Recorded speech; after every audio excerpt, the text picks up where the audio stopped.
Hello everyone, आज के इस सेशन से हम एक न्यू लेक्चर सीरीज़ स्टार्ट करने जा रहे हैं।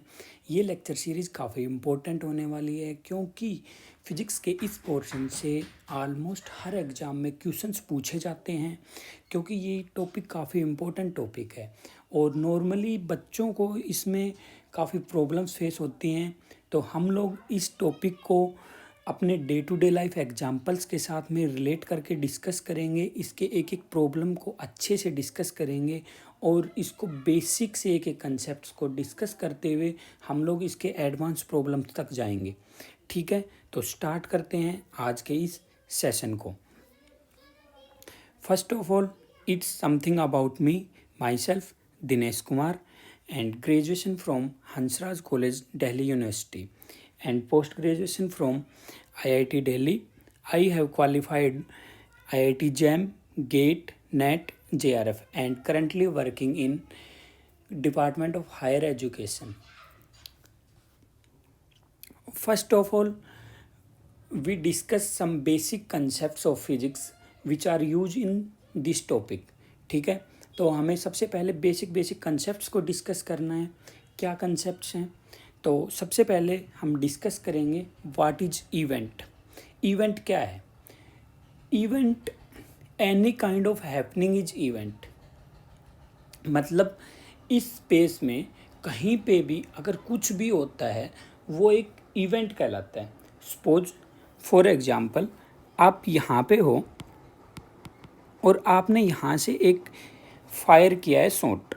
ठीक है, आपने गन से फायरिंग की, तो गन से फायरिंग की ये भी आपके लिए क्या एक इवेंट है। मैं इसको नाम देता हूँ इवेंट 1। और अगर ये गन कहीं पे भी जाके आगे ये बुलेट यहाँ पे टारगेट पे लगती है तो ये भी एक क्या है, इवेंट है। इसको मैं नाम देता हूँ इवेंट 2। तो इवेंट क्या है कि कोई भी स्पेस में कुछ भी हैपन होता है वो क्या है, इवेंट है। आप सपोज करो आप यहाँ पे हो और आपने यहाँ से एक बॉल को ड्रॉप किया, तो बॉल को जो ड्रॉप किया वो भी क्या एक इवेंट है। और बॉल जब ग्राउंड पे हिट करेगी वो भी क्या एक इवेंट है। ठीक है, अब नेक्स्ट चीज़ आती है कि इवेंट फ्रेम ऑफ रेफरेंस पे डिपेंड करता है या नहीं करता है। ठीक है, तो इवेंट फ्रेम ऑफ रेफरेंस पे डिपेंड नहीं करता है। कभी भी इवेंट फ्रेम ऑफ रेफरेंस पे डिपेंड नहीं करता है। स्पेस में कहीं भी कोई भी इवेंट हुआ, ज़रूरी नहीं है कि उस इवेंट को वहाँ ऑब्जर्व करने के लिए कोई हो। सपोज फॉर एग्जांपल, आपके घर के बगल में कोई पेड़ है और वहाँ से एक पत्ता टूट के गिरा। अब आप दिन में गए, वहाँ पे कोई नीचे वहाँ पे कोई भी पत्ते नहीं थे। आप अगले दिन मॉर्निंग में गए, वहाँ पे पत्ते गिरे हुए हैं। तो वहाँ पे ये जो आपके पेड़ से जो पत्ते टूट के गिरे हैं ये भी एक इवेंट है, लेकिन इनको किसी ने रात में ऑब्जर्व तो नहीं किया, लेकिन ये एक इवेंट है।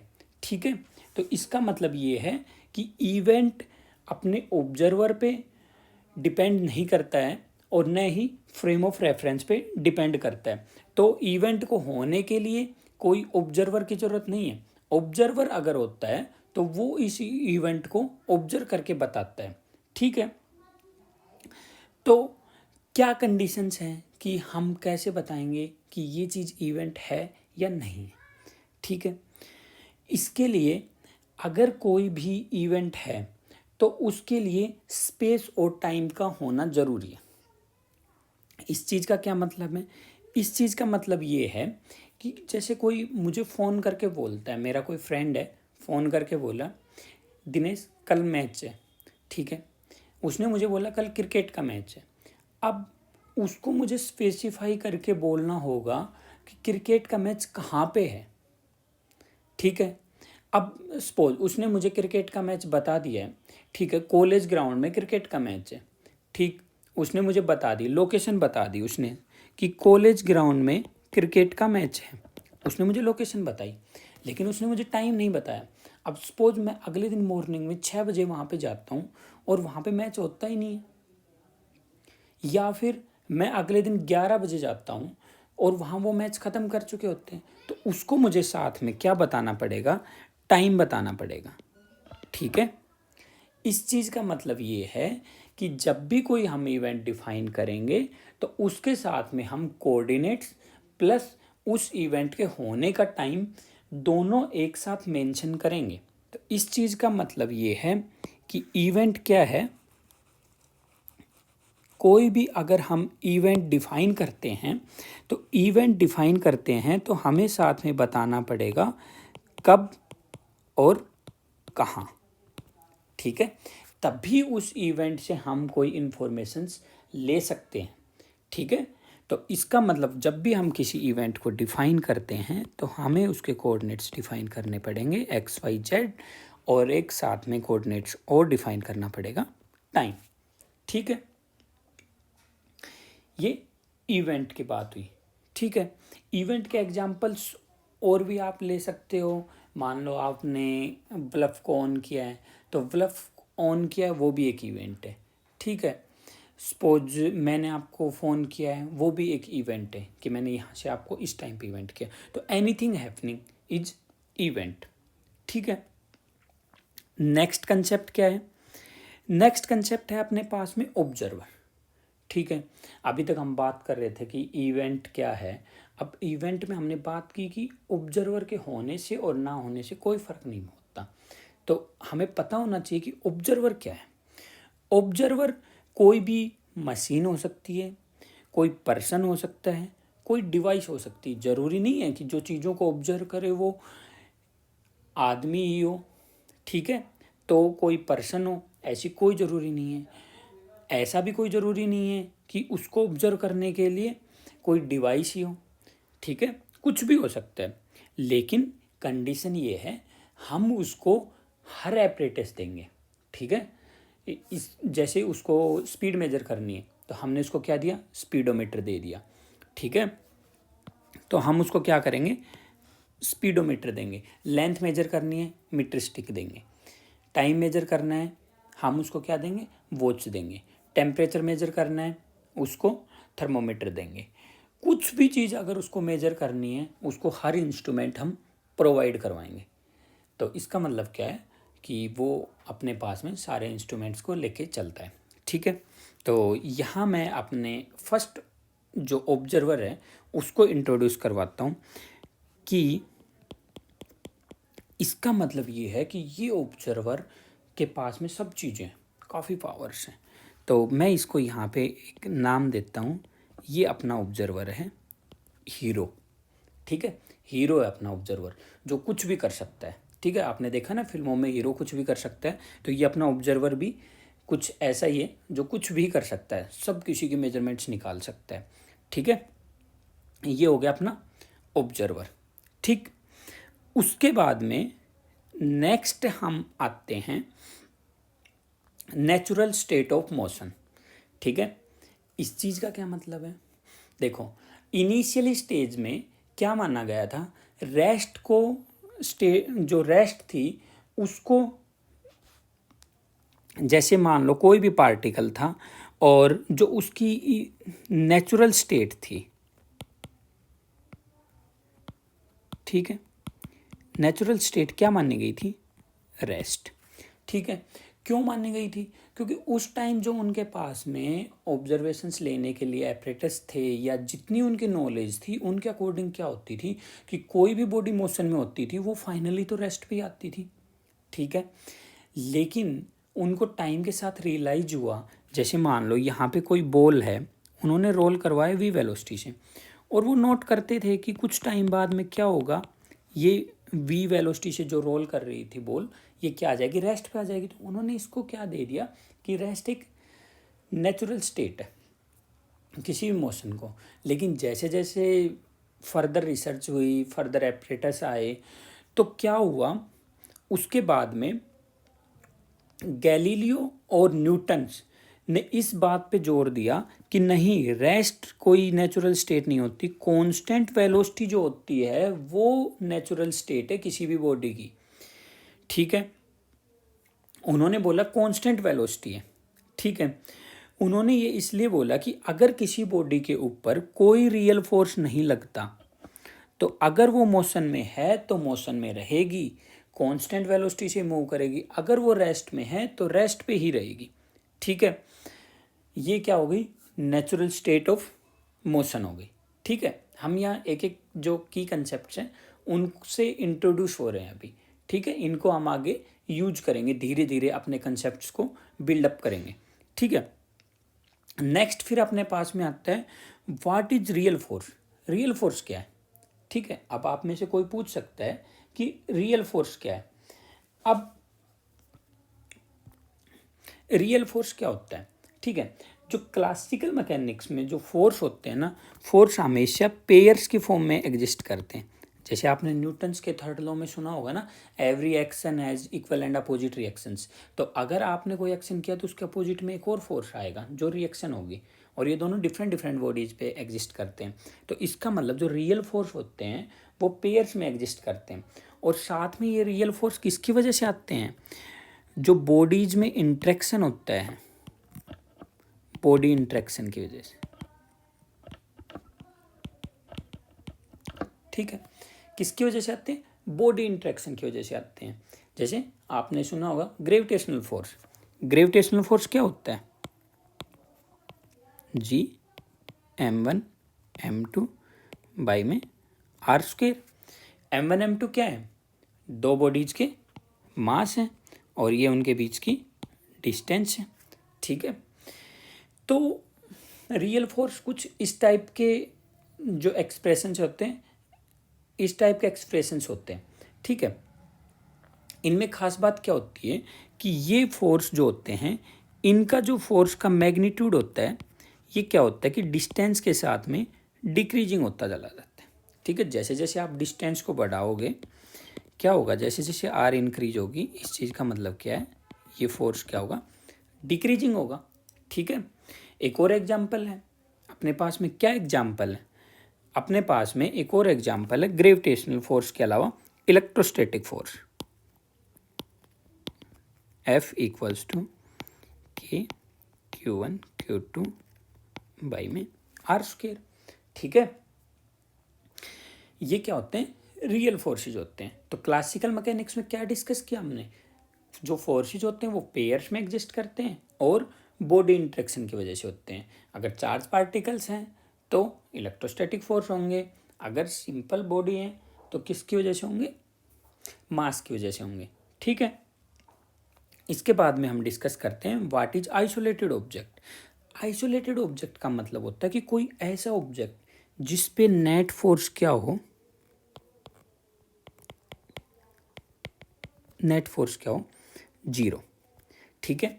नेट फोर्स जीरो होने का मतलब क्या है कि उस पार्टिकल की जो भी उसके सराउंडिंग में पार्टिकल्स हैं उन सब से डिस्टेंस कितनी होनी चाहिए, इनफाइनाइट। क्योंकि हमने अभी डिस्कस किया था कि F inversely proportional to 1/r², और F जब इन्वर्सली प्रोपोर्शनल टू 1/r² है, इस चीज़ का मतलब क्या है, जब r टेंड्स टू इन्फिनिटी होगा उस पॉइंट पे क्या होगा, F टेंड्स टू 0, ठीक है। तो इसका मतलब आइसोलेटेड ऑब्जेक्ट्स कौन से होंगे, जो ऑब्जेक्ट्स हर किसी सराउंडिंग ऑब्जेक्ट से बहुत दूर हो। तो आप मान सकते हो कि एक लार्ज डिस्टेंस पे कोई एक स्टार है, ठीक है, वो क्या हो गया, अपना आइसोलेटेड ऑब्जेक्ट हो गया, ठीक है। सॉरी, वो क्या हो गया आपके पास में, आइसोलेटेड ऑब्जेक्ट हो गया, ठीक। अभी तक हमने क्या देखा है, अभी तक हमने डिस्कस किया है, स्टार्टिंग में अपने पास में डिस्कस किया इवेंट्स क्या होते हैं, फिर हमने डिस्कस किया ऑब्जर्वर क्या होता है, फिर हमने डिस्कस किया है नेचुरल स्टेट ऑफ मोशन क्या होती है, क्या होती है कांस्टेंट वेलोसिटी, ठीक है। फिर हमने डिस्कस किया है रियल फोर्स क्या होते हैं, फिर अब हमने डिस्कस किया है कि अपने आइसोलेटेड ऑब्जेक्ट्स क्या होते हैं, ठीक है। अब नेक्स्ट हम डिस्कस करेंगे फ्रेम ऑफ रेफरेंस क्या होती है, ठीक है। फ्रेम ऑफ रेफरेंस क्या होती है, देखो आपको किसी भी ऑब्जेक्ट की अगर ऑब्जर्वेशंस लेनी है, मोशन के बारे में अगर इंफॉर्मेशंस देनी है, तो जैसा कि मैंने आपको बताया था कि पहले तो हम अपने ऑब्जर्वर्स को सारे इक्विपमेंट्स देंगे, जिसकी भी हमें जानकारी होनी है वो ऑब्जर्वर से हमें पूछनी है, उस ऑब्जर्वर को वो इंस्ट्रूमेंट दिया जाएगा, इंस्ट्रूमेंट में वो रीडिंग लेगा और हमें बता देगा, ठीक है, पहली कंडीशन। सेकंड कंडीशन क्या है कि मान लेते हैं ये ऑब्जर्वर यहाँ पे है, हमने ऑब्जर्वर को क्या नाम दिया था, हीरो, ठीक है। अब इस ऑब्जर्वर को मैंने सब कुछ दे दिया। अब मैंने पूछा कि यहाँ पे कोई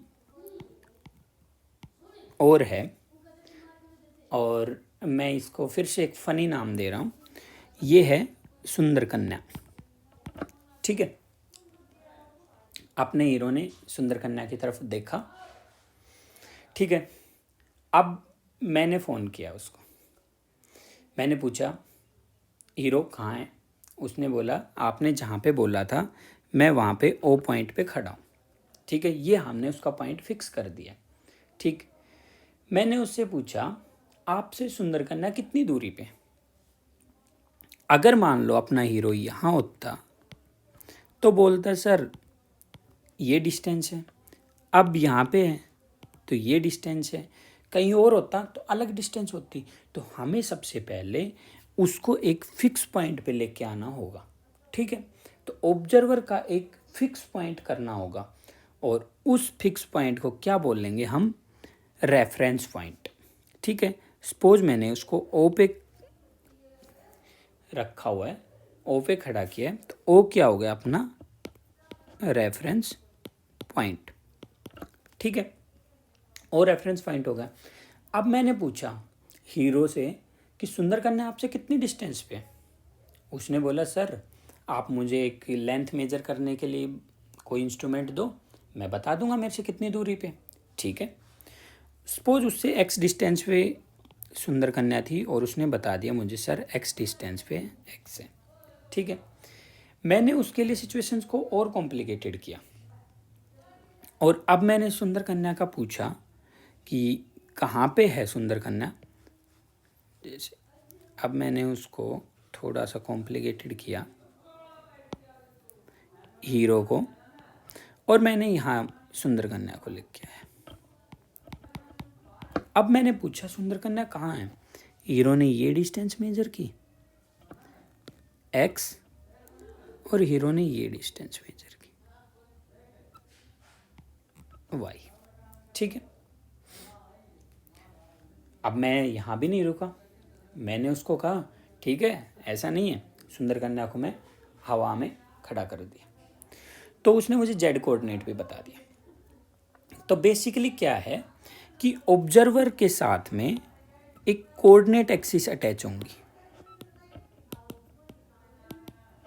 ठीक है। अब ये कोऑर्डिनेट एक्सिस कुछ भी हो सकती हैं, कार्टेशियन कोऑर्डिनेट्स हो सकती हैं, अपनी पोलर कोऑर्डिनेट्स हो सकती हैं, सिलेंड्रिकल कोऑर्डिनेट्स हो सकती हैं, स्फेरिकल कोऑर्डिनेट्स हो सकती हैं, कुछ भी हो सकती है, ठीक है, ठीक है। तो सबसे पहली कंडीशन क्या है, किसी भी ऑब्जर्वर को अगर ऑब्जर्वेशंस लेनी है तो उसकी एक पॉइंट फिक्स करना पड़ेगा। उस फिक्स पॉइंट को क्या बोल लेंगे हम, रेफरेंस पॉइंट, और इस ऑब्जर्वर को क्या देंगे, एक कोऑर्डिनेट एक्सिस देंगे, ठीक है। और वो कोऑर्डिनेट एक्सिस हम स्पेसिफाई करेंगे। तो अगर मैं आपको बताऊं तो इस चैप्टर में हम लोग मोस्टली कार्टेशियन कोऑर्डिनेट्स में ही डिस्कस करेंगे, ठीक है। तो कार्टेशियन कोऑर्डिनेट्स क्या हो गए, एक्स वाई जेड में ही डिस्कस करेंगे, ठीक है। कभी और जब फिजिक्स की और किसी पोर्शन को डिस्कस करेंगे तो उस टाइम में हम और कोऑर्डिनेट्स को डिस्कस करेंगे, लेकिन इस चैप्टर में हम मेनली कार्टेशियन कोऑर्डिनेट्स में ही अपनी कैलकुलेशंस होंगी, ठीक है। चलो उसके बाद में मैंने मान लो 9 बजे हीरो से पूछा था कि सुंदर कन्या कहाँ है। उसने मुझे कोऑर्डिनेट्स बताए कि सुंदर कन्या एक्स वाई जेड पे है, ठीक है। मेरा मन किया कि मैं मिल के आता हूँ सुंदर कन्या से। मैं गया मिलने, और मैं वहाँ पहुँचा सपोज मान लो 11 बजे। मैं 11 बजे पहुँचा और मैं गया वहाँ पे, मैंने देखा वो नहीं है। मैंने हीरो को फ़ोन किया और मैंने बोला आपने क्या बताया मुझे कि सुंदर कन्या वहाँ पे है, और मैं वहाँ उससे मिलने गया, वो मुझे मिली नहीं। मुझे गुस्सा है। उसने मुझे कहा देखो बॉस मैंने आपको सही बताया था। तो अब वो भी सही है। अब उसने फिर से देखा वहाँ पे, उसने कहा बॉस अब तो नहीं है। तो इसका मतलब क्या हुआ, हमें साथ में टाइम भी बताना होगा। इनसे ही काम नहीं चलेगा, हमें इसके साथ में टाइम भी बताना होगा। ठीक है, मैंने हीरो को बोला कि अगली बार बताओ तो हम मुझे टाइम भी बताना, तभी तो कंप्लीट इन्फॉर्मेशन मिलेगी। हीरो ने कहा ठीक है सर, अगली बार से आपको जब भी कभी इन्फॉर्मेशंस देंगे तो हम कैसे इन्फॉर्मेशंस देंगे, XYZ और साथ में टाइम। ठीक है, अब हीरो ने कहा ठीक है इस बार गलती हो गई, आगे से आपको टाइम बताएंगे। ठीक है, तो बेसिकली फ्रेम ऑफ रेफरेंस क्या है, फिक्स पोजीशन होनी चाहिए ऑब्जर्वर की, और एक सेट ऑफ एक्सिस जो है वो परमानेंटली अटैच होनी चाहिए। ठीक है, और ऑब्जर्वर के पास में मेजरिंग टूल्स तो होंगे ही। ठीक, उसके बाद में आता है कि फ्रेम ऑफ रेफरेंस कितने टाइप की होती है। फ्रेम ऑफ रेफरेंस कितने टाइप की होती है। फ्रेम ऑफ रेफरेंस 2 टाइप्स की होती है, फर्स्ट सेकंड। ठीक है, फर्स्ट फ्रेम ऑफ रेफरेंस होती है इनर्शियल फ्रेम ऑफ रेफरेंस। कौन सी फ्रेम ऑफ रेफरेंस होती है, इनर्शियल फ्रेम ऑफ रेफरेंस। और सेकंड कौन सी होती है, non inertial frame of reference.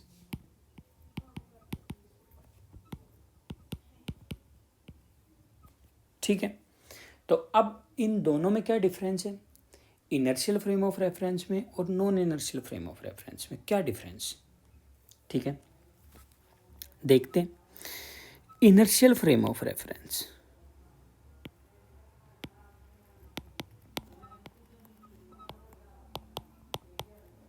भाई आपने मुझे बताया 2 टाइप के फ्रेम ऑफ रेफरेंस है, इनर्शियल फ्रेम ऑफ रेफरेंस और non inertial frame of reference. Inertial frame of reference का क्या मतलब है, अगर कोई आइसोलेटेड ऑब्जेक्ट है, मान लेते हैं ये आइसोलेटेड ऑब्जेक्ट है, और अगर ये कांस्टेंट वेलोसिटी से मूव कर रहा है, तो ये किसी भी फ्रेम से हम देखें ये हमेशा कांस्टेंट वेलोसिटी से ही मूव करेगा। इस चीज़ का क्या मतलब है, इस चीज़ का मतलब ये है कि मान लो कोई एक स्पेस में ऐसी फ्रेम हो जो रेस्ट पे है। ठीक है, उससे मैंने देखा, मान लेते हैं स्पेस में कहीं हीरो यहाँ खड़ा हो गया आपके, और उसने देखा कि ये कांस्टेंट वेलोसिटी से जा रहा है और आइसोलेटेड ऑब्जेक्ट। ठीक है, अब जब इसके ऊपर कोई फोर्स नहीं है क्योंकि ये आइसोलेटेड ऑब्जेक्ट है, तो ये अब कांस्टेंट वेलोसिटी से जा रहा है, तो कुछ टाइम बाद भी कांस्टेंट वेलोसिटी से जाएगा। ठीक है, कोई प्रॉब्लम नहीं। ठीक, यहाँ अपना सेकंड ऑब्जर्वर सुंदर कन्या है, उससे पूछा गया कि ये ऑब्जेक्ट किस वेलोसिटी से जा रहा है, इसके बारे में इंफॉर्मेशन से बताओ। उसने भी मुझे फ़ोन करके बोला कि सर ये मेरे रेस्पेक्ट में भी कांस्टेंट वेलोसिटी से ही जा रहा है, हो सकता है कि इसने इसकी वेलोसिटी कुछ डिफरेंट बताई हो, मुझे V' बताई हो।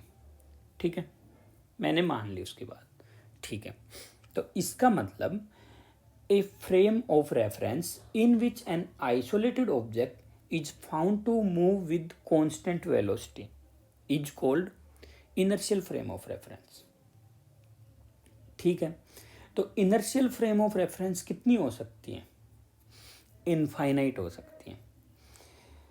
ठीक है, कितनी इनर्शियल फ्रेम ऑफ रेफरेंस हो सकती है, एक फ्रेम ऑफ रेफरेंस के रेस्पेक्ट में infinite inertial frame of reference क्या करती हैं, एग्जिस्ट करती हैं।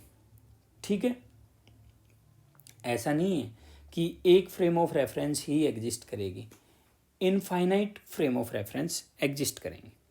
ठीक, चलो infinite frame of reference exist करेंगे, लेकिन जो ये फ्रेम्स होंगी, इन फ्रेम्स के बीच में भी कब, अगर आपने देखा कब इनर्शियल फ्रेम्स होंगे, मान लेते हैं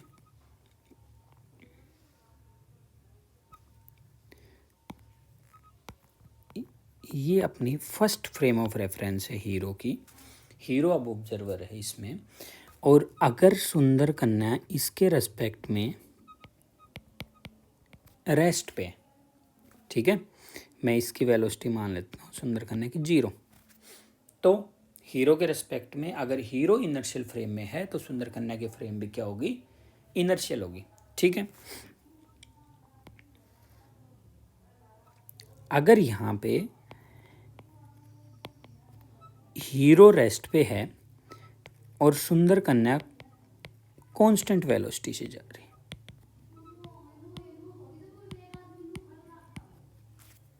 तो इसका मतलब क्या है, ये भी क्या है अपने पास में इनर्शियल फ्रेम। तो सर नॉन इनर्शियल फ्रेम्स कौन सी हुई, अल्टीमेटली अपना डाउट तो आएगा ना कि non inertial frame of reference कौन सी। अगर इस इनर्शियल फ्रेम रेफरेंस के रेस्पेक्ट में अगर ये फ्रेम जो सुंदर कन्या है वो क्या करे, वेलोसिटी कांस्टेंट नहीं है, इसका मतलब क्या है कि कुछ एक्सेलेरेशन। तो इसका मतलब क्या होगा, अब जो सुंदर कन्या की फ्रेम होगी वो क्या बन जाएगी, नॉन इनर्शियल फ्रेम बन जाएगी। ठीक है,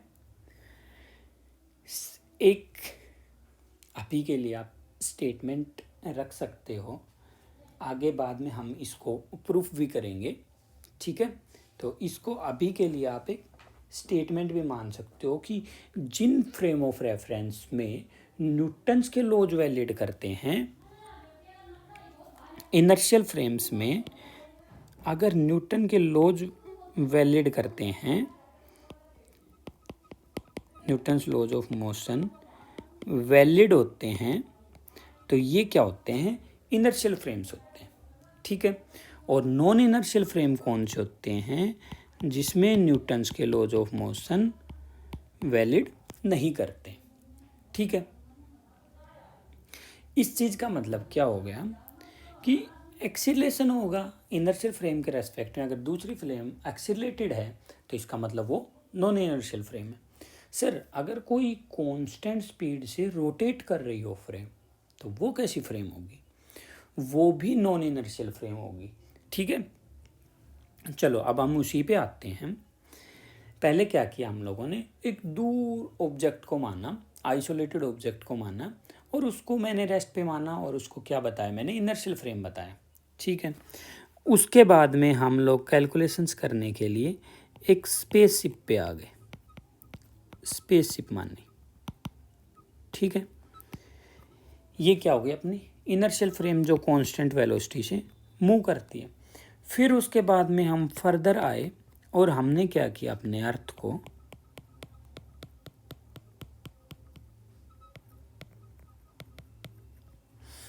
इनर्शियल फ्रेम माना। ठीक है, इनर्शियल फ्रेम ऑफ रेफरेंस माना। अब यहां पे एक डाउट आ सकता है कि सर अर्थ तो रोटेट भी करती है, तो रोटेशन की वजह से कुछ एक्सीलेशन होना चाहिए, ऑब्वियस है होता है, लेकिन आपने बोला कि ये इनर्शियल फ्रेम है। ठीक है, एक्सीलेशन होता है, लेकिन ये एक्सीलेशन स्मॉल होता है। तो क्या किया मैंने यहाँ पे, एक्सीलेशन को क्या मानना है, स्मॉल मानना है। अब एक्सीलेशन अगर स्मॉल है तो हम इसको अप्रोक्सीमेटली मानते हैं, अप्रोक्स मानते हैं, एग्जैक्ट नहीं होती है इनर्शियल फ्रेम। हम अपने कैलकुलेशंस को आसान करने के लिए अप्रोक्सीमेटली क्या मानते हैं, इसको इनर्शियल फ्रेम मानते हैं। ठीक है, हो गया। अब यहाँ तक हमने अपने बेसिक कंसेप्ट्स को डिस्कस किया है। ठीक है, तो बेसिकली आपने अभी तक क्या देखा, इवेंट को समझा है, ऑब्जर्वर को समझा है, फ्रेम ऑफ रेफरेंस को समझा है। एक नेक्स्ट आता है आपके पास में इनवेरिएंट क्वांटिटीज। इनवेरिएंट क्वांटिटीज क्या होती है,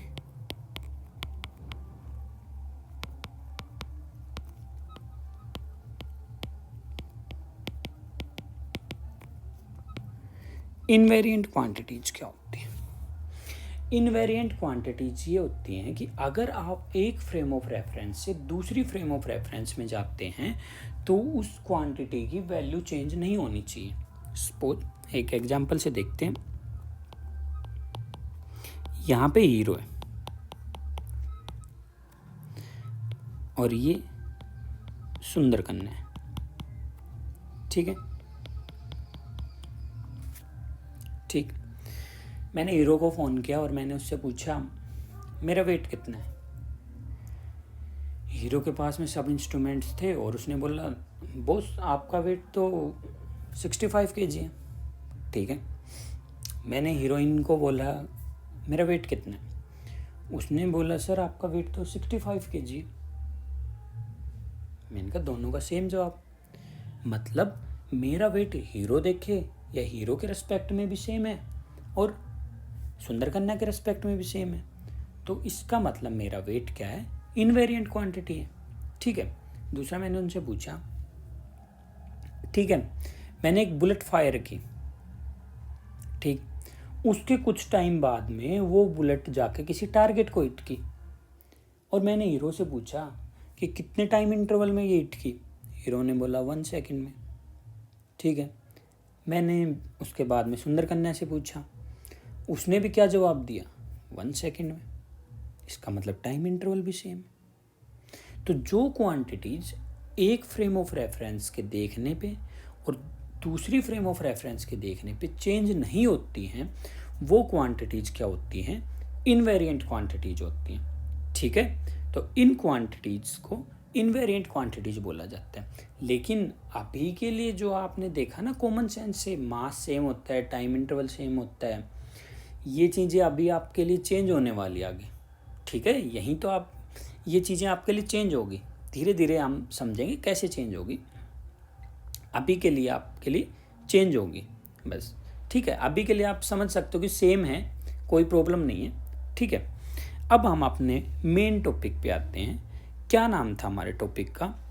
हमारे टॉपिक का नाम है special theory of relativity.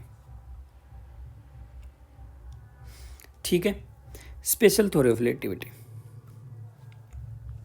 Special theory of relativity में जाने से पहले हमें ये पता होना चाहिए रिलेटिविटी क्या होती है। भाई डे टू डे लाइफ में हम रिलेटिव वर्ड का यूज करते हैं। रिलेटिविटी क्या होती है? रिलेटिविटी बेसिकली एक चीज को दो लोगों के पॉइंट ऑफ व्यू से देखते हैं हम लोग। ठीक है, कैसे? एक एग्जांपल से समझते हैं। ठीक है, हम लोग एक एग्जांपल से समझते हैं। सपोज यहाँ पे मेरा फर्स्ट ऑब्जर्वर हीरो है, ठीक है, और यहाँ पे मेरा सेकंड ऑब्जर्वर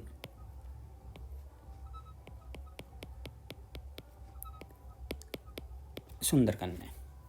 ठीक है, बेसिकली आप बुक्स पढ़ोगे, उन बुक्स में क्या गिवन होगा, इसके रेस्पेक्ट में जो फ्रेम ऑफ रेफरेंस होगी उसको एस फ्रेम देते हैं। कुछ बुक्स में के फ्रेम से भी डिनोट करते हैं और इसको एस प्राइम फ्रेम से या फिर के प्राइम फ्रेम से डिनोट करते हैं। ठीक है, तो हम बेसिकली समझने के लिए ये मान रहे हैं अपना हीरो है वो एस फ्रेम में है ऑलवेज थ्रू आउट। हम इस सीरीज में हम यही मानेंगे। और जो अपनी सुंदर कन्या है वो एस डैश फ्रेम में। ठीक है, तो इस चीज़ से कंफ्यूज नहीं होना है। ठीक, अब ठीक है, ये दोनों रेस्ट पे, ये भी क्या है, रेस्ट पे, और ये भी रेस्ट में। ठीक है, दोनों क्या है, रेस्ट पे। और यहाँ पे कहीं पी पॉइंट पे, सपोज पी पॉइंट पे मैं खड़ा हूँ। ठीक है, सपोज आप ये मानो पी पॉइंट पे मैं खड़ा हूँ, मैंने हीरो से पूछा कि मैं कहाँ खड़ा हूँ, मेरे कोऑर्डिनेट्स बताओ। हीरो ने झट से जवाब दिया, सर आपके कोऑर्डिनेट्स हैं XYZ। ठीक है, इसको थोड़ा सा चेंज करते हैं हम। हाँ, मैंने पूछा हीरो से मेरे कोऑर्डिनेट्स बताओ और मैं यहाँ खड़ा हूँ, उसने मेरे कोऑर्डिनेट्स बताए XYZ। मैंने अगेन हीरोइन से सुंदर कन्या से पूछा कि मेरे कोऑर्डिनेट्स बताओ। उसने बोला सर आपके कोऑर्डिनेट्स होंगे P X' Y' Z'। ठीक है, दोनों ने अपने अपने रीडिंग्स दी। ठीक, मैंने दोनों रीडिंग्स को कंपेयर करके देखा और क्या था कि ये दोनों के दोनों इक्वल नहीं थी। भाई इसके अकॉर्डिंग ये सही है, इसके अकॉर्डिंग ये सही है, लेकिन मैंने जब दोनों को कंपेयर किया तो मेरे लिए तो ये दोनों अलग अलग आ रहे थे ना। X' X के इक्वल नहीं था, Y' Y के इक्वल नहीं था और Z' Z के इक्वल नहीं था, अगर मैं इन जनरल मान लूँ तो। ठीक है, और अगर मैं ये मान लेता हूँ कि ये दोनों एक्स एक्सिस पे खड़े हैं तो और इसके साथ में जो कोऑर्डिनेट एक्सिस अटैच हैं, सॉरी, इसके साथ में जो कोऑर्डिनेशन एक्सिस अटैच हैं, ये X' है, ये Y' है और ये समथिंग इधर Z'। और जो इसके साथ कोऑर्डिनेट एक्सिस अटैच हैं, ये X हैं, ये Y हैं और ये Z। ठीक है, अगर मैं यहाँ पे रैंडम किसी पॉइंट पे खड़ा हूँ और ये दोनों सेम पैरेलल एक्सिस पे हैं, ठीक है, सपोज अर्थ पे खड़े हैं दोनों, ठीक है, अर्थ पे ही हैं दोनों, ठीक है, तो उस केस में क्या होगा, उस केस में जो ये कोऑर्डिनेट्स बताएंगे अपने को, ये क्या बताएंगे, ये इक्वल होंगे, ये इक्वल होंगे, लेकिन एक्स कोऑर्डिनेट नॉट इक्वल होगा।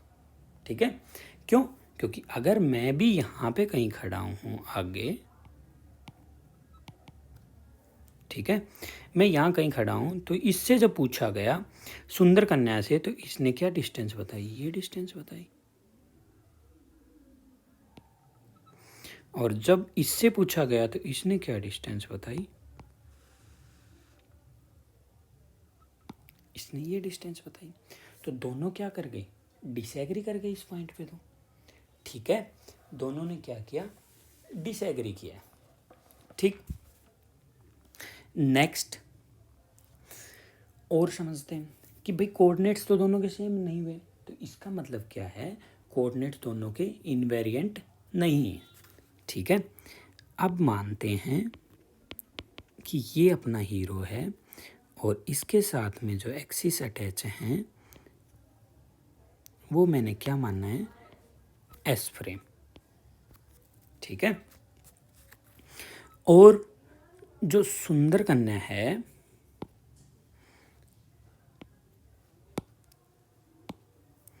उसके साथ में जो कोऑर्डिनेट एक्सिस अटैच हैं वो coordinate axis S dash frame. ठीक है, और ये सुंदर कन्या, और ये दोनों एक दूसरे के रेस्पेक्ट पे रेस्ट में, इसकी वेलोसिटी मैंने दे दी हुई 0। ठीक है, दोनों ग्राउंड पे हैं। ठीक है, इसके बाद में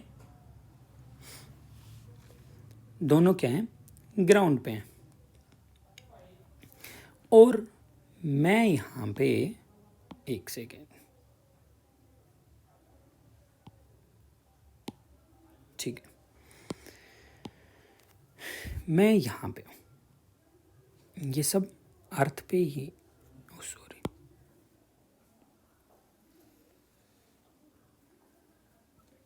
ठीक है, ठीक, ये सब अर्थ पे हैं।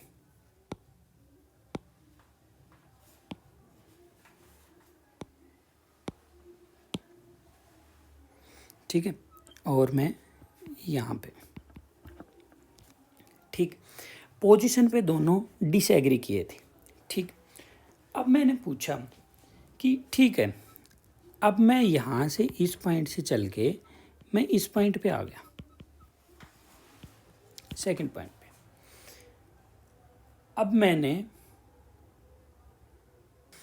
इसके बाद मैंने अपना फर्स्ट पोजीशन से मैं सेकंड पोजीशन पे चला गया।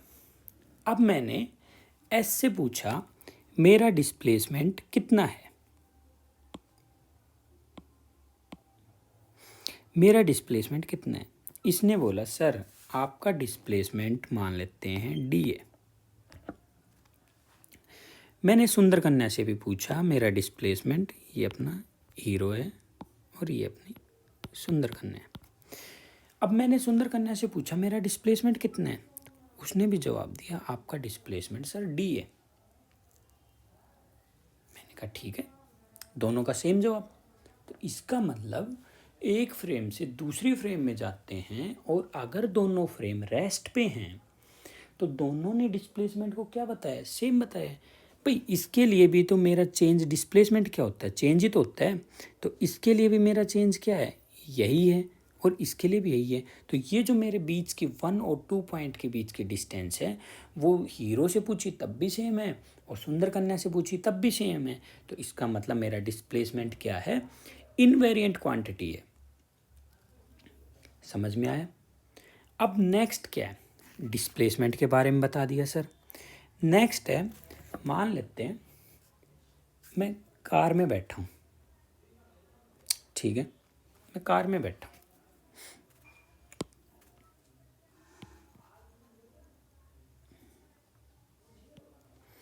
मान लेते हैं मैं कार में बैठा हूँ।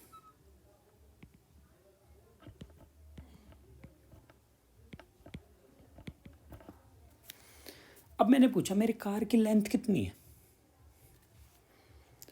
हीरो ने जवाब दिया सर आपके कार की लेंथ 1 मीटर है। मैंने सुंदर कन्या से पूछा मेरे कार की लेंथ कितनी है, उसने मुझे जवाब दिया सर 1 मीटर। तो इसका मतलब मेरे जो कार की लेंथ है वो भी क्या है, इनवेरिएंट है। ठीक है, फिर मैंने पूछा कि मेरी हाइट कितनी है। हीरो ने बोला सर आपकी हाइट 5'5" है। मैंने सुंदर कन्या से पूछा मेरी हाइट कितनी है, उसने मुझे जवाब दिया सर आपकी हाइट 5'5" है। मैंने कहा ठीक है, कार की लेंथ भी इनवेरिएंट हो गई, डिस्प्लेसमेंट भी इनवेरिएंट हो गया, मेरी हाइट भी इनवेरिएंट हो गई। फिर मैंने पूछा मेरा मास कितना है, तो हीरो ने भी बोला मेरा मास 65 kg है और सुंदर कन्या ने भी बोला मेरा मास 60 kg है। दोनों एग्री कर गए, हाइट पे दोनों एग्री कर गए, इस पे भी एग्री कर गए, डिस्प्लेसमेंट में भी एग्री कर गए। ठीक है, फिर मैंने पूछा कि मेरी जो कार है वो यू वेलोसिटी से आगे जा रही है एस के रेस्पेक्ट में। ठीक है, मैंने सुंदर कन्या से पूछा कि मेरी वेलोसिटी कितनी है, उसने कहा सर आपकी वेलोसिटी यू है। मैंने कहा ठीक है, वेलोसिटी पे दोनों एग्री कर गए। फिर मैंने क्या किया, मैंने यहाँ पे एक गन फायर की, ठीक है, गन से एक शॉट फायर किया। ठीक, उसके बाद में वो किसी टारगेट पे लगा। मैंने पूछा कितने टाइम बाद टारगेट पे लगा फायरिंग के। हीरो ने बोला सर 1 सेकंड बाद। मैंने सुंदर कन्या से पूछा कितने टाइम बाद लगा, उसने मुझे कहा सर 1 सेकंड बाद। मैंने कहा ये भी सही है, टाइम इंटरवल पे भी दोनों एग्री कर गए। तो यहाँ सब क्वांटिटीज इनवेरिएंट है, एक क्वांटिटीज इनवेरिएंट नहीं है कौन सी क्वांटिटीज इनवेरिएंट नहीं है? पोजीशन। ठीक है, मेरी पोजीशन पे दोनों एग्री नहीं किए थे, बाकी सभी क्वांटिटीज पे दोनों एग्री किए। ठीक है, मैंने कहा अच्छा है। मैंने उनको फर्दर एक सिचुएशन में फिर से किया। मैंने यहाँ अपने हीरो को जो ग्राउंड फ्रेम पे है और जो एस फ्रेम पे है, सॉरी एस फ्रेम में है,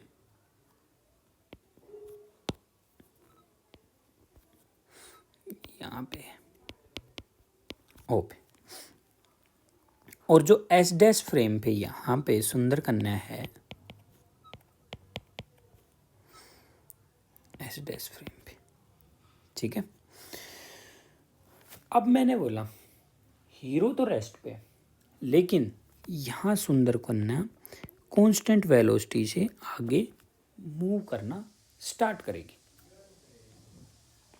ठीक है, ठीक। अब मैंने पूछा, यहाँ पे मैं, सॉरी सेम कलर हो गया, इसको चेंज करते हैं, इसको चेंज करते हैं। ठीक है, अब मैंने इनको यहाँ पे मैं, ठीक है, अब हीरो के रेस्पेक्ट में सुंदर कन्या कांस्टेंट वेलोसिटी से जा रही है। ठीक है, अब मैंने अपने पोजीशन पूछे इसी पॉइंट पे, मेरे पोजीशन से बताओ। इसने मुझे अपने पोजीशन से बताई, हीरो ने मेरे पोजीशन से बताई X Y Z. Same point पे मैंने पोजीशंस पूछे सुंदर कन्या से, उसने मेरे पोजीशंस बताई X dash Y dash Z dash.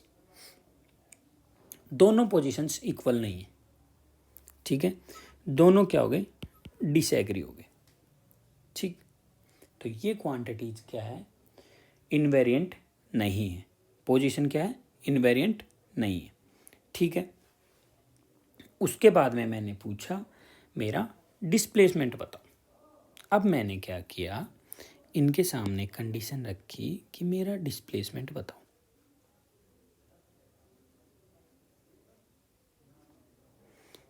ठीक है, मैं यहाँ से यहाँ आ गया, मेरा डिस्प्लेसमेंट बताओ। इसने कहा सर आपका डिस्प्लेसमेंट डी है, आपने डी डिस्टेंस चली है तो आपका डिस्प्लेसमेंट डी है। हीरो ने बोला डी डिस्प्लेसमेंट है, सुंदर कन्या ने बोला डी डिस्प्लेसमेंट है। मैंने कहा सही है, दोनों क्या करके एग्री करके। फिर मैंने वही क्वेश्चंस रिपीट करने स्टार्ट किए। अब मान लो मैं भी कार में हूँ, ठीक है, तो मैंने पूछा कार की लेंथ कितनी है। दोनों ने मुझे सेम आंसर किया, कोई प्रॉब्लम नहीं। मैंने पूछा मेरा मास कितना है, दोनों ने मुझे सेम आंसर किया 65 kg 65 kg। फिर मैंने इसके बाद में मैंने इनसे पूछा मेरी वेलोसिटी कितनी है। मान लो मैं यहाँ पे यू वेलोसिटी से जाता हूँ,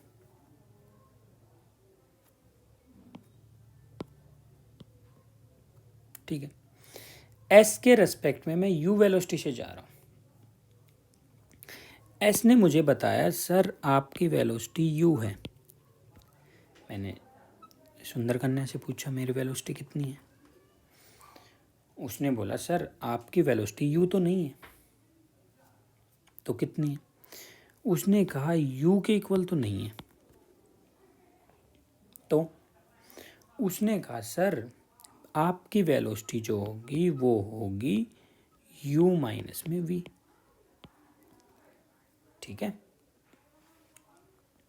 ये आपको अगर नहीं पता है तो जब भी दो ऑब्जेक्ट्स सेम डायरेक्शन में जाते हैं और उनकी रिलेटिव वेलोसिटी निकालते हैं तो उनको माइनस करते हैं, और अगर अपोजिट डायरेक्शन में जा रहे हैं तो उनकी वेलोसिटी क्या हो जाती है? ऐड हो जाती है। ठीक है, अगर आप नहीं समझ पा रहे हो तो एक सिंपल से एग्जाम्पल से ऐसे समझ सकते हो कि अगर 1 सेकंड में मैं आपसे पूछूं मैंने कितनी डिस्टेंस ट्रेवल की, तो आप बोलोगे यू डिस्टेंस ट्रेवल की यहाँ से यहाँ तक। और फिर मैं अगर आपसे पूछता हूँ कि सुंदर कन्या ने कितनी डिस्टेंस ट्रेवल की 1 सेकंड में, तो आप बोलोगे ये वी डिस्टेंस ट्रेवल की। ठीक है, ठीक। अब हम दोनों ने रिलेटिवली अगर पूछा जाए तो रिलेटिवली कैसे निकालोगे, वेलोसिटी कितनी हो जाएगी, u माइनस में v। क्यों? क्योंकि जब सुंदर कन्या ने ये यहाँ से रीडिंग ली थी फर्स्ट, तब मैं यहाँ था। जब सुंदर कन्या ने नेक्स्ट रीडिंग यहाँ से ली तो मैं यहाँ पहुँच गया। ठीक, तो एक्चुअल में जो मेरी वेलोसिटी है वो कितनी कम हो गई, u माइनस में v। ठीक है, इसको आगे हम फर्दर और डिटेलिंग से करेंगे। ठीक है, फिर मैंने पूछा कि टाइम इंटरवल बताओ। मैंने एक शॉट फायर किया और टाइम इंटरवल पूछा। दोनों ने मुझे फिर से सेम आंसर किया, सर डेल्टा टी वी आपका सेम रहेगा। ठीक है, मैंने कहा कोई नहीं, यहाँ तक ओके, कोई प्रॉब्लम नहीं। ठीक, अब ये कांस्टेंट वेलोसिटी से जा रहा था। ठीक है, कोई प्रॉब्लम नहीं है। अब मैंने क्या बोला, मैंने बोला कि ऐसा करते हैं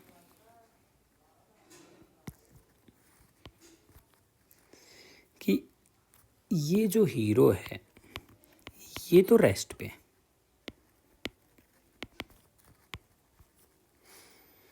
और जो सुंदर कन्या है वो कांस्टेंट वेलोसिटी से जा रही है। सर ये केस तो हमने पहले डिस्कस किया है। नहीं, अब कुछ चीज़ें समझने की है यहाँ पे। वो कांस्टेंट वेलोसिटी से तो जा रही है, लेकिन ये velocity approximately equals to c है। c means speed of light.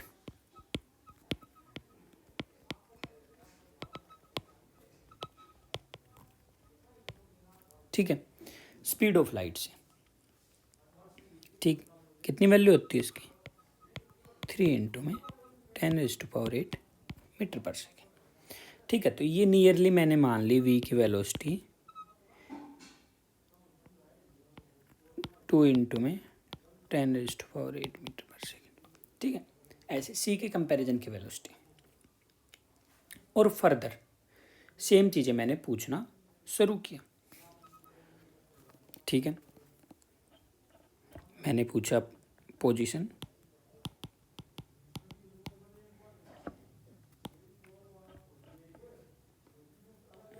फिर मैंने पूछा डिस्प्लेसमेंट जो हमने पहले कैलकुलेट किए थे।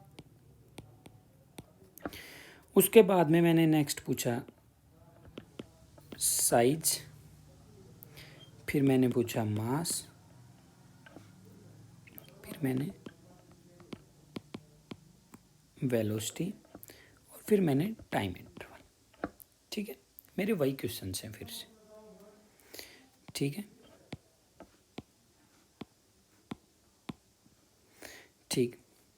पोजीशन के बारे में मैंने पूछा, दोनों ने फिर से वही जवाब दिया कि दोनों डिसएग्री की। इसने हीरो ने अलग आंसर किया, मुझे सुंदर कन्या ने अलग से आंसर किया। ठीक है, यहाँ पे फर्दर डिस्प्लेसमेंट भी दोनों ने मेरा अलग अलग बताया। इवन यहाँ पे इन्होंने साइज भी मुझे अलग अलग बताया। ठीक, मास भी इन्होंने अलग अलग बताया, वेलोसिटी भी अलग अलग बताई, और टाइम इंटरवल भी अलग अलग बताया। अब ये क्या हुआ, मैंने हीरो से बोला देखो पीछे वाले केस में जो लास्ट केस था, लास्ट केस में कांस्टेंट वेलोसिटी से जा रहे थे, और आपने यहाँ पे मुझे कार की लेंथ है, मास है, इन सब पे तो आप एग्री कर रहे थे सुंदर कन्या के साथ में। यहाँ क्या हुआ कि आप एग्री नहीं कर रहे। उसने बोला सर मेरी कोई गलती नहीं है, मेरी रीडिंग्स बिल्कुल सही है। मैंने सुंदर कन्या से पूछा, उसने कहा सर मेरी रीडिंग्स भी बिल्कुल सही है।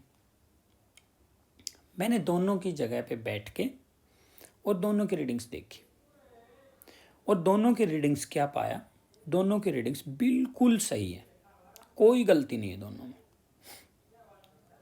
तो क्या हुआ, अब एक चीज समझो कि ये कांस्टेंट वेलोसिटी से जा रहे हैं, मतलब हीरो के रेस्पेक्ट में, हीरो तो रेस्ट पे है, ऑलरेडी इनर्शियल फ्रेम है, और सुंदर कन्या हीरो के रेस्पेक्ट में कांस्टेंट वेलोसिटी से जा रही है। तो इसका मतलब ये है सुंदर कन्या भी क्या है, इनर्शियल फ्रेम है अपने आप में, हीरो भी इनर्शियल फ्रेम है, सुंदर कन्या भी इनर्शियल फ्रेम है, तो न्यूटन के लॉ तो वैलिड करने चाहिए।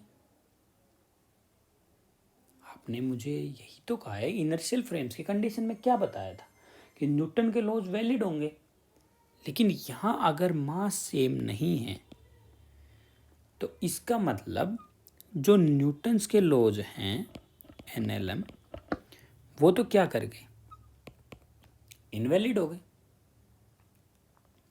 न्यूटन्स के लॉज तो वैलिड होने चाहिए ना, तो न्यूटन के लॉज तो इनवैलिड हो गए। ठीक है, अब क्या करें, ये प्रॉब्लम सर एल्बर्ट आइंस्टीन ने हमें इस प्रॉब्लम से इंट्रोड्यूस करवाया। उसने बोला देखो, हीरो की भी गलती नहीं है, सुंदर कन्या की भी गलती नहीं है, दोनों अपनी जगह सही हैं। ठीक है, यहाँ जो हम अपनी डे टू डे लाइफ की जो कॉमन सेंस, अब तक इससे पहले के जो एग्जाम्पल्स में हम कॉमन सेंस यूज करते आए थे, वो कॉमन सेंस कहीं ना कहीं हमारे पास में इस एग्जाम्पल में आके फेल हो गई। तो यहाँ पे फर्स्ट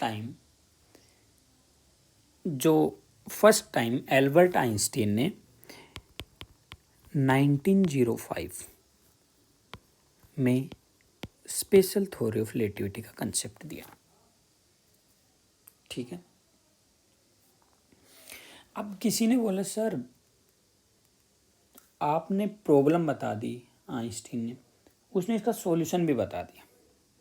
ठीक है, उसके बाद किसी ने बोला कि सर ऐसा करते हैं, हीरो यहाँ पे रेस्ट पे है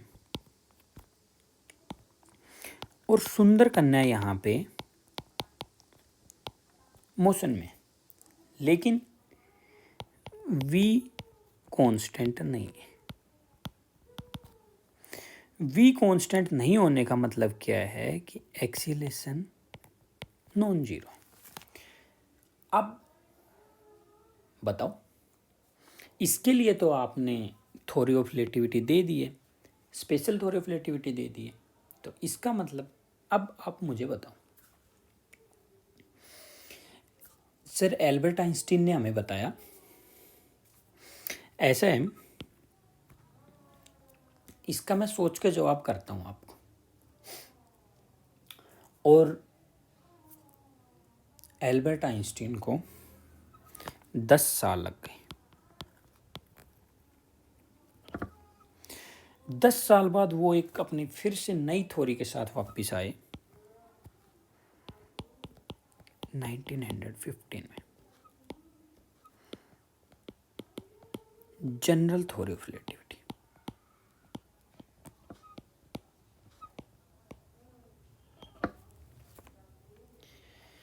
and popularly known as GTR। ठीक है, उनको 10 साल लग गए ये थ्योरी देने के लिए। ठीक है, लेकिन ये थ्योरी एक्सीलरेटेड फ्रेम्स के लिए वैलिड है। अब हम इस सीरीज में सिर्फ स्पेशल थ्योरी ऑफ रिलेटिविटी को डिस्कस करेंगे, और यही अपने एग्जाम्स के लिए इम्पोर्टेंट है। General theory of relativity mainly research topics में पढ़ी जाती है, वो अभी अपने सिलेबस में नहीं है। आप मास्टर्स भी करोगे तो आपके स्पेशल थ्योरी ऑफ रिलेटिविटी ही आएगी, अनलेस आप कहीं एक्स्ट्रा जो सब्जेक्ट्स होते हैं, चॉइस के जो सब्जेक्ट्स होते हैं, वहाँ रिसर्च के लिए जाते हो, तब किसी ने अडेप्ट किया तो ठीक है। तो हमें पहले यहाँ पे special theory of relativity discuss करनी है। तो अब आगे जब भी हम कभी भी फ्रेम ऑफ रेफरेंस बोलेंगे और अगर हम स्पेसिफाई भी नहीं करते हैं कि ये फ्रेम ऑफ रेफरेंस इनर्शियल है या नॉन इनर्शियल है, तो अंडरस्टूड है वो इनर्शियल फ्रेम ऑफ रेफरेंस। ठीक है, तो इसका मतलब अपने हीरो के रेस्पेक्ट में ऑलवेज सुंदर कन्या कांस्टेंट वेलोसिटी से चलेगी। ठीक है, ठीक, यहाँ तक क्लियर हो गया। अब किसी स्टूडेंट ने मुझे आके बोला, सर हम फिजिक्स के कौन से पार्ट को अभी डिस्कस कर रहे हैं, क्वांटम मैकेनिक्स को डिस्कस कर रहे हैं या क्लासिकल मैकेनिक्स के पार्ट को डिस्कस कर रहे हैं, यहाँ पे आप मोशंस को डिस्कस कर रहे हैं, इन सभी चीज़ों को डिस्कस कर रहे हैं, तो हम किस पार्ट को डिस्कस कर रहे हैं? मतलब कैसे पता चलेगा कौन से पार्ट को डिस्कस करें, कहाँ क्लासिकल आती है, कहाँ क्वांटम आता है, कहाँ स्पेशल थ्योरी ऑफ रिलेटिविटी आती है, या इन दोनों के बीच में आती है, कहाँ आती है? अच्छा लॉजिक है। ठीक है, तो मैंने उसको बोला, बेटा क्लासिकल मैकेनिक्स जब आप पढ़ते हो तो उसमें जो आपके ऑब्जेक्ट्स का साइज होता है वो लार्ज होता है।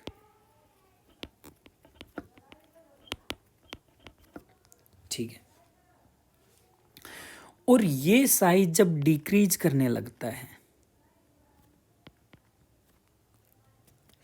और किस साइज में पहुंच जाता है, जब एटॉमिक साइज में पहुंच जाता है।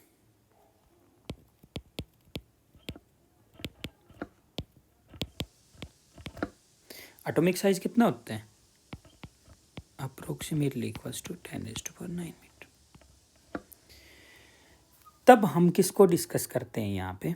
तो क्लासिकल मैकेनिक्स किस में कन्वर्ट हो जाती है? क्वांटम मैकेनिक्स में।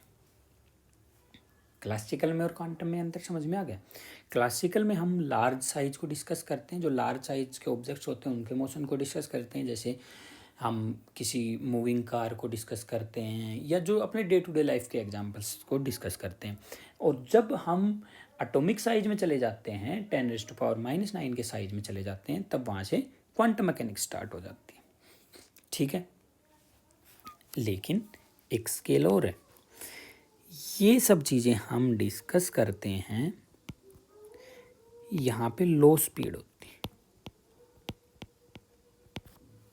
ठीक है, चाहे क्लासिकल मैकेनिक्स हो चाहे क्वांटम मैकेनिक्स, दोनों में जो पार्टिकल्स होते हैं वो लो स्पीड में होते हैं। अब जब ये स्पीड सी के कंपैरिजन में चली जाती है,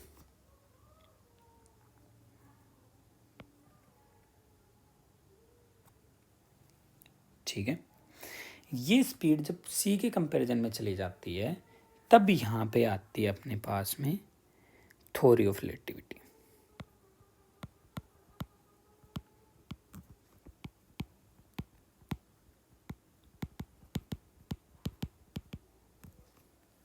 ठीक है, तो यहाँ पे लो स्पीड में अगर हम लार्ज ऑब्जेक्ट को डिस्कस करेंगे तो वो क्या होगा? Classical mechanics. और हाई स्पीड में जब हम डिस्कस करेंगे तो किस में डिस्कस करेंगे? Theory of relativity. ठीक है, अब उस बच्चे ने क्वेश्चन किया कि अगर आप एटॉमिक साइज ऑब्जेक्ट को और लार्ज स्पीड में चलो तब क्या करोगे? उसने कहा कि मैं एक इलेक्ट्रॉन को, मतलब इलेक्ट्रॉन टाइप जो एटॉमिक ऑब्जेक्ट्स होते हैं ना, उसको मैं हाई स्पीड से चलता हूँ, तब क्या डिस्कस करोगे? तब अपने पास में क्या आ जाएगी? Quantum field theory.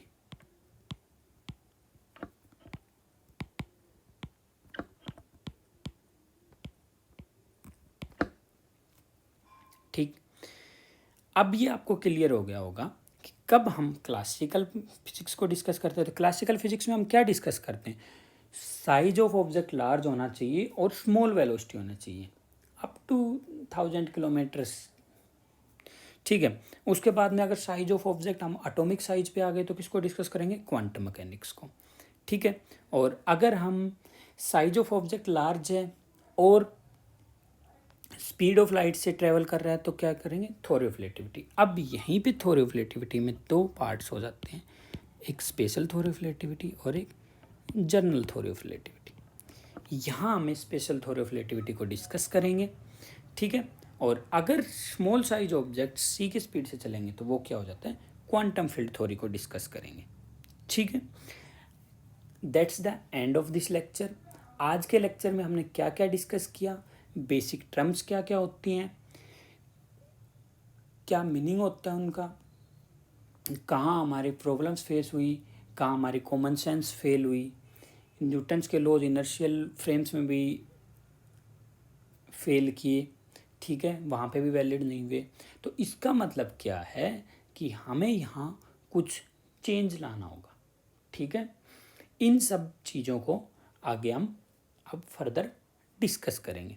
ये आज का जो टॉपिक था ये एक ओवरव्यू था स्पेशल थ्योरी ऑफ रिलेटिविटी के बारे में। रिलेटिविटी क्या है, स्पेशल ही क्यों बोला गया इसको, ये जस्ट एक इंट्रोडक्टरी लेक्चर था। ठीक है, नेक्स्ट लेक्चर में हम फर्दर इसी सीरीज में आगे के टॉपिक्स डिस्कस करेंगे। ठीक है, आपको कोई भी डाउट हो आप कमेंट सेक्शन में बताइए। ठीक है, मैं कमेंट सेक्शन में इसका एक व्हाट्सएप ग्रुप ऐड कर दूंगा, आपको कोई डाउट हो उस पर व्हाट्सएप ग्रुप में मैसेज कर सकते हो, इस पर कमेंट कर सकते हो, और आपको अगर किसी पॉइंट पे कोई प्रॉब्लम है तो मैसेज करके बता सकते हो। Thank you for watching this, bye.